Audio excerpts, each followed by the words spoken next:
एक जो प्रॉब्लम आता है वो ये कि सी सेक्शन के बाद यानी पोस्ट नेटल जो पेट है वो बहुत ज़्यादा यहाँ से बढ़ना शुरू हो जाता है या थाइस पे फैट आना शुरू हो जाता है, डिफरेंट डिपॉजिट होना शुरू हो जाते हैं। इस तरीके से और बहुत ज़्यादा वीडियो आपको यूट्यूब चैनल योगा भी THP पे आप हमें ऑनलाइन सेशन भी हमारे साथ ज्वाइन कर सकते हैं 033286959996 पे कॉन्टैक्ट करके। यहाँ पे मैं आपको बताऊंगा शुरू में आप इसको 2 से 3 सेकंड तक कर सकते हैं, आहिस्ता आहिस्ता इसके रेप्स बढ़ा लीजिएगा।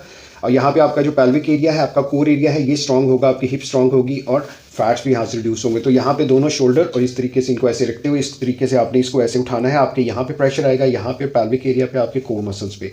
आहिस्ता आहिस्ता फिर इसको बढ़ाते जाइएगा। जो आपको कमर में पेन भी आता है सी सेक्शन सिजेरियन के बाद, वो भी इससे रिलीव होता है। नंबर 1। नंबर 2, आप इसी तरीके से अपने दोनों हाथों को ले जाइएगा और इनमें इसको आसानी से कर सकते हैं। 2 से 3 शुरू में कीजिए, इसी तरीके से दूसरी तरफ भी आप कर सकते हैं और फिर आहिस्ता आहिस्ता इसको बढ़ाते आप 5 से 10 दफ़ा इसको परफॉर्म कर सकते हैं। आप खुद ही देखेंगे आपके एरियाज कंट्रोल होना शुरू हो जाएंगे। Thank you very much for watching the video. इस तरह की और बहुत ज़्यादा वीडियो देखने के लिए